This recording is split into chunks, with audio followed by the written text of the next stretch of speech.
Não, mas é bonito mesmo. Não mais para cor de amendoim. E amendoim, ninguém tem olho de amendoim igual. Quem tem o olho bonito igual meus olhos? Só ela aqui. Esse Haroldo é maior demais. Ela tem os olhos tão lindos igual eu. Mas por que você tem os olhos assim?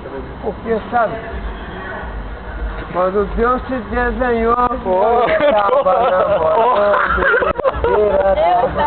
Você cantou mesmo. Na beira do mar. Quando Deus te desenhou, eu estava namorando. Aqui. Eu não estava na beira do mar.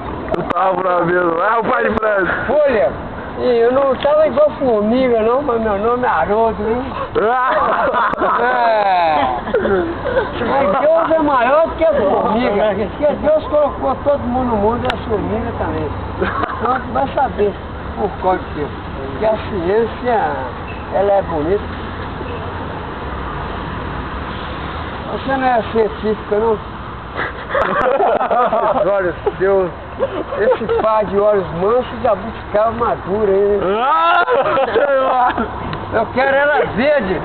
Se ela tiver, já buscar tiver verde, eu falo, não tem gosto não, mas tem. Meu nome é Haroldo.